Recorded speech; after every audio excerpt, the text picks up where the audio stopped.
सत्संग जी, प्यार से कहना जी। धन निरंकार जी। सत्संग जी संपूर्ण अवतार बाड़ी का एक पद है। कैसे गाऊं तेरी महिमा, शब्द कोश में शब्द नहीं, लेकिन तेरे दया कोश में क्या है जो उपलब्ध नहीं। सत्संग जी, परमात्मा का कहीं से छोर है न कहीं अंत है, ये बेअंत है। परमात्मा असीम है, इनकी कहीं सीमा नहीं है। ये अथाह है, कोई था नहीं लगा सकता। तो फिर शुरुआत कहाँ से करेगा इनकी वर्णन करना या लिखना कहाँ से कर सकता है। सत्संग जी कहते हैं कि लेकिन तेरी दया कोश में क्या है जो उपलब्ध नहीं। कैसे गाऊं तेरी महिमा, शब्द कोश में शब्द नहीं। ये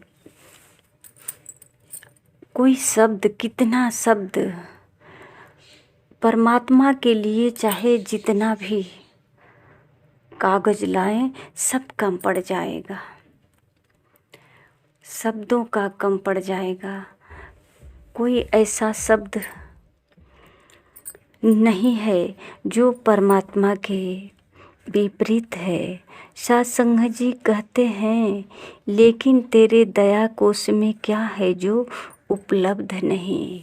चाहे कहीं से भी परमात्मा का हम वर्णन करें, ये सारे शब्द परमात्मा से ही है। चाहे संसार के प्रति हो या परमात्मा के प्रति हो, ये सारे परमात्मा से ही है। सत्संग जी कहते हैं कि लेकिन तेरी दया कोश में क्या है जो उपलब्ध नहीं। हम जिस तरह से इनको जपना शुरू करें, जिस तरह से नाम लें, याद करें, हर तरीके से परमात्मा को ही करते हैं। और कहते हैं कि हे प्रतिपालक, कृपा के सिंधु, विश्व रचयिता दीनानाथ, मैं लघु बुद्धि अल्पमति हूँ, शीश पे रखो अपना हाथ। मैं अल्पमति हूँ, शीश पे अपना हाथ रखो। आप विश्व रचयिता हो, तो सत्संग जी विश्व रचयिता में ये लिखने वाला भी तो है। तो विश्व रचयिता में लिखने वाला भी है और ये जिसके लिए लिखा जा रहा है वो भी है। तो फिर तो दोनों में कोई भेद नहीं हुआ। सत्संग जी इसी एहसास के साथ आज जो शब्द बना है, महापुरुषों ने कहा कि लेकिन तेरी दया कोश में क्या है जो उपलब्ध नहीं। लिखने वाले भी आप ही हो, आप प्रतिपालक हो, आप शब्द हो, आप कागज कलम, सब कुछ आप ही हो। आपसे कुछ अलग नहीं, सब कुछ आप ही हो। मैं एक अल्प मति, मतलब छोटी सी बुद्धि है मेरी, जो समझ नहीं पा रही है कि सब कुछ तो आप ही हो। अगर लिखना भी चाहते तो आप ही, लिखते भी हैं तो आप ही। आप स्वयं अपनी वर्णन को गा सकते हो, चाहे वो किसी के घट के द्वारा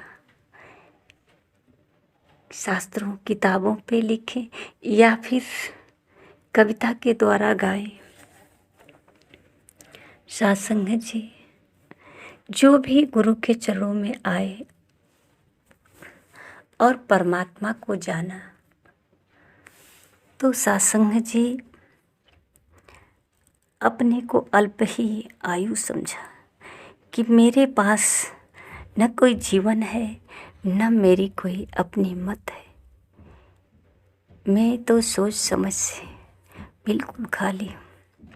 ये सब कुछ करन करावन हार परमात्मा है, सब कुछ इन्हीं की कृपा से हो रही है और सब जगह यही है, करते भी यही हैं। जब इन्होंने परमात्मा को जाना तो देखा कि चाँदों में यही है, सूरज में भी यही है, सितारों में भी यही है।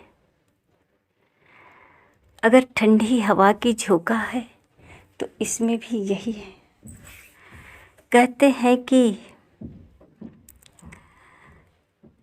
श्री अवतार के मुख ने जो जो शब्द उचारे हैं, बने हैं कुछ तो जीवन नौका और कुछ चांद सितारे हैं।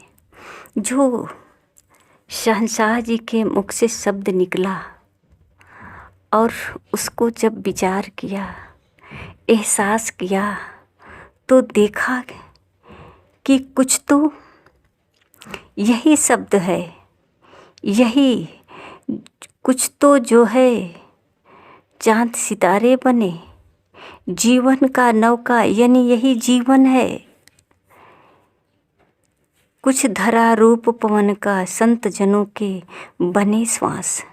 अगर श्वास से चल रही है तो आप ही है। अगर ये हाथ पांव चल रहा है तो आप ही हैं। कहते हैं इनमें से कुछ आन बने, है मेरे हृदय की विश्वास। कुछ ने धरा रूप पवन का संत जनों के बन गए श्वास। इनमें से कुछ आन बने हैं मेरे हृदय के विश्वास। अगर विश्वास भी है तो आप ही हैं। अगर किसी का आन शान बान आप ही हैं, आपके सिवा कुछ भी नहीं है, हो ही नहीं सकता। कुछ सूरज का तेज बने हैं जग में तिमिर मिटाने को। कुछ बन गए प्रीत की पूनम, प्रीत की भेल बढ़ाने को। ज्ञान प्राप्त करने के बाद कहीं कोई भिन्न नहीं, सब जगह सूरज में तेज आप हैं। अगर कोई प्रेम भी करता है, इसकी कीमत भी बढ़ती है तो वो आप ही हैं। इसका कीमत बढ़ाने वाला, किसी के हृदय में प्रेम का प्रगटाव, ये सब कुछ आप ही हैं। कुछ प्रवेश कर फूलों भीतर कलियों की मुस्कान बने, सुधा के झरझर करते झरने ज्ञान का कुछ उद्यान बने। अगर कली खिल रही है तो इसमें भी आप ही हैं। झरझर झरने गिर रहे हैं, इसमें भी आप ही हैं। जो जाना, अनुभव किया, ऐसा कहीं जगह नहीं देखा जहाँ आप नहीं हो, और जो हो रहा है आपसे न हो रहा, सब कुछ आपसे ही हो रहा है। यहाँ तक महापुरुषों ने कहा, शब्द बना कोई जाकर गीता, बन गया कोई ग्रंथ कुरान। ये जितनी शब्दों में लिखी गई है, चाहे गीता हो कुरान हो, इस शब्दों में आप ही का वर्णन लिखा गया है, आपके ही बारे में लिखा गया है।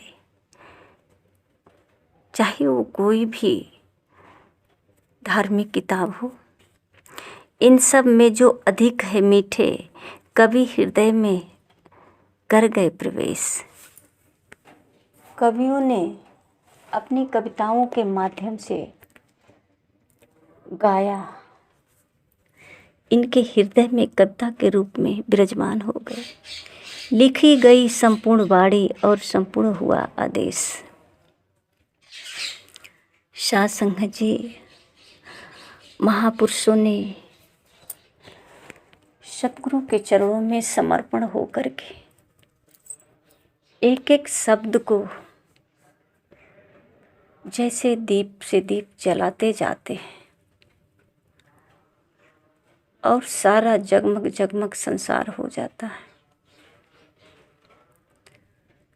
साथ संग जी, एक दीप से अनेकों दीप जला गया और वो दीप मानव खुद है।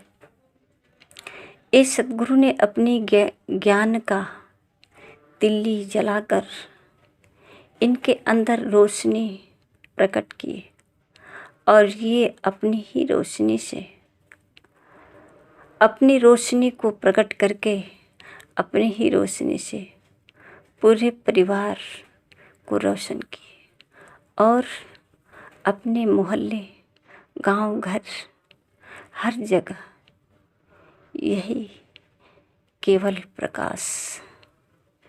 प्रकाशमय हो गया पूरा जीवन।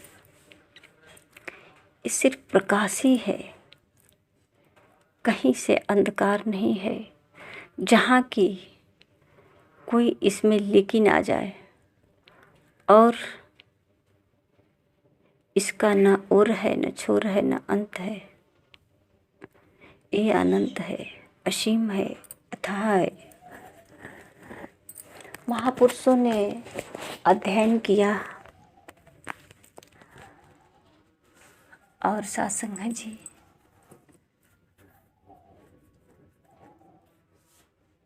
बहुत बताना चाहा अपने अपने अनुभवों के द्वारा। जैसा कि एक चौपाई हम पढ़ते हैं कि सब लोग कई बार पढ़े होंगे, सुने होंगे, हरि अनंत हरि कथा अनंता, कहाँ ही सुनहि बहु विधि सब संता। सत्संग जी, हरि तो एक है पर अनंत कहने का भाव है कि नदियाँ एक घाट बहु तेरे, एक ही नदियाँ है और घाट अनेक है, तो अनेक घाटों का वर्णन करने के बाद ही नदी पे पहुँचते हैं, नदी के जल का। सत्संग जी, इसी प्रकार परमात्मा ये पूरे सृष्टि में विराजमान है। अगर एक चिड़िया चहक रही है तो वो भी एक घाट है, चिड़िया एक घाट है परमात्मा का। चिड़िया के माध्यम से प्रशंसा कर सकते हैं कि चिड़िया की चहक में ही परमात्मा की शक्ति है। अगर एक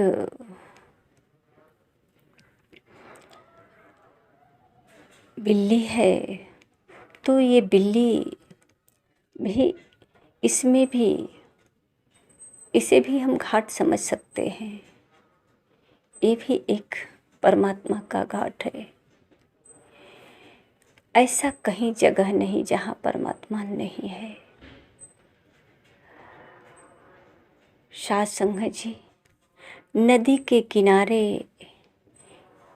इंसान हर जगह से तो नहीं उतरता ना, उतरता वहीं से जहाँ से उतरने की साधन बनाया गया हो, रास्ता बनाया गया हो, जहाँ से नदी में स्नान कर सके, जल को प्राप्त कर सके।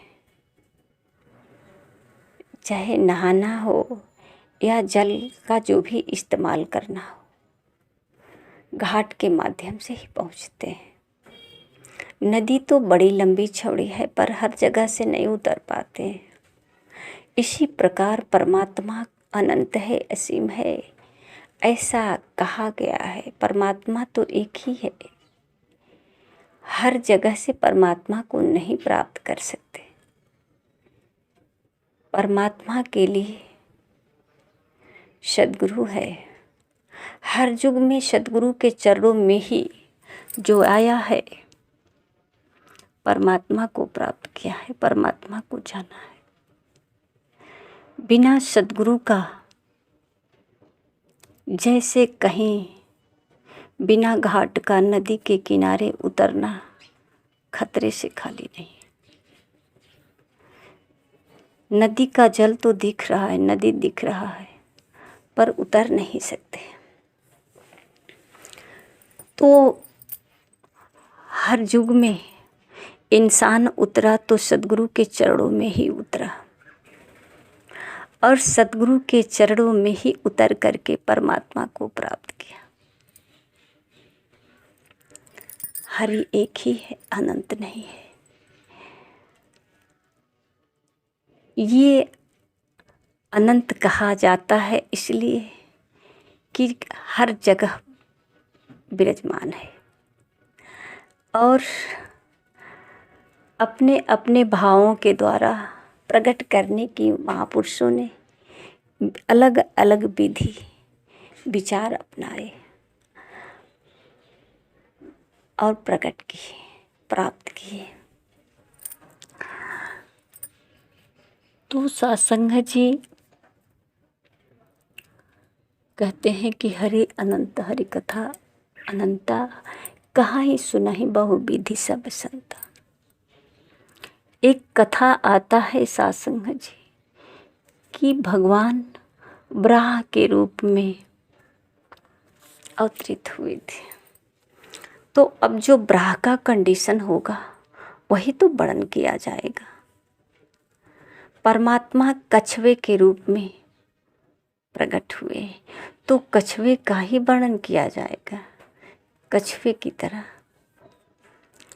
परमात्मा एक कुत्ते को बाटी चोखा में घी लगाने के लिए महापुरुष दौड़े कि प्रभु इसमें घी लगा दें। कुत्ते ने बाटी लेकर भाग रहा था और उसमें घी लगाने के लिए महापुरुष दौड़े तो भगवान प्रकट हो गए। ऐसा कथा आता है। तो सत्संग जी जिसने जिस घाट से प्राप्त किया उसी तरह का वर्णन किया, पर प्राप्त तो एक ही को किया ना, अनेक को तो किया नहीं। अनेक तरीके से किया, अनेक स्थान से किया, पर एक को ही प्रकट किया।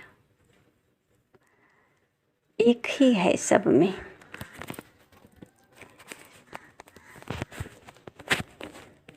इसलिए कहते हैं कि इनको शब्दों में सुना पाना, पर जितने शब्द, जितने वर्णन उतना ही सीमित नहीं। और आगे के लिए उन्होंने कहा कि तेरी वस्तु तुझे समर्पित, कृपा है करुणाधार करो, भला बुरा जैसा है, भला बुरा है जैसा साकी, कर कृपा स्वीकार करो। और सत्संग जी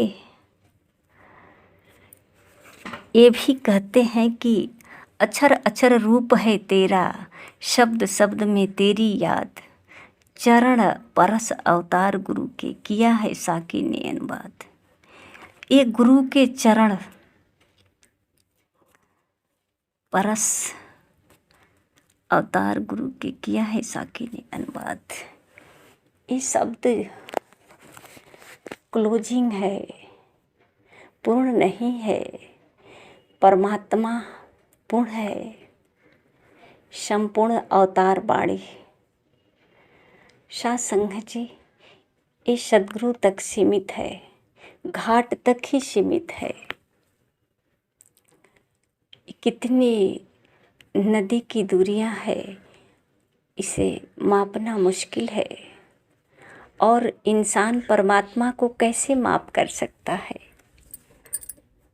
जो रचना में खुद ही है। जो विश्व में जो विश्व का रचयिता है और एक रचना में मानव कैसे लिख सकता है, कैसे गा सकता है। प्रसाद संघ जी घाट के अनुसार जितना प्राप्त किया, जितना एहसास किया, जो नदी में नहाया और नदी के जल का जितना शीतलता प्राप्त हुआ, उतना अनुभव किया, उतना ही गाया। उस घाट का, उस जल का। इसी प्रकार सद्गुरु के चरणों में जो आया, सद्गुरु का चरणों में आकर जो समर्पण हुआ और सद्गुरु के एक एक अमृत वचन में जो अपने को नित्य कहते हैं स्नान किया, जो डुबो कर रखा, वही गाया। सत्संग जी